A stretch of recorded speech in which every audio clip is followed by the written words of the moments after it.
संताने हातात चिपळ्या नाही तर झाडू धरला आणि उभ्या महाराष्ट्राची घाण साफ केली. असे होते राष्ट्रसंत गाडगे बाबा. त्यांच्याबद्दलच्या या 5 गोष्टी तुम्हाला ठाऊक आहेत का? 1.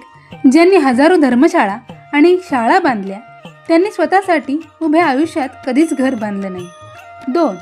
बाबा म्हणायचे, दगडाच्या देवावर दूध ओतण्यापेक्षा ते दूध भुकेल्या पोराच्या पोटात जाऊ द्या. 3. खुद डॉक्टर बाबासाहेब आंबेडकर त्यांना गुरुस्थानी मानत आणि त्यांच्या कार्याला मदत करायचे. 4. अंगावर गोधडी आणि हातात गाडगे हाच त्यांचा राजेशाही थाट होता. 5वी गोष्ट म्हणजे गाडगे बाबा यांच्या जयंतीनिमित्त स्वच्छता आणि समतेचा हा विचार घरोघरी पोहोचवूया आणि गाडगे बाबांना विनम्र अभिवादन करूया. अशाच नवनवीन माहितीसाठी चॅनलला सबस्क्राईब करा आणि जास्तीत जास्त व्हिडिओ शेअर करा.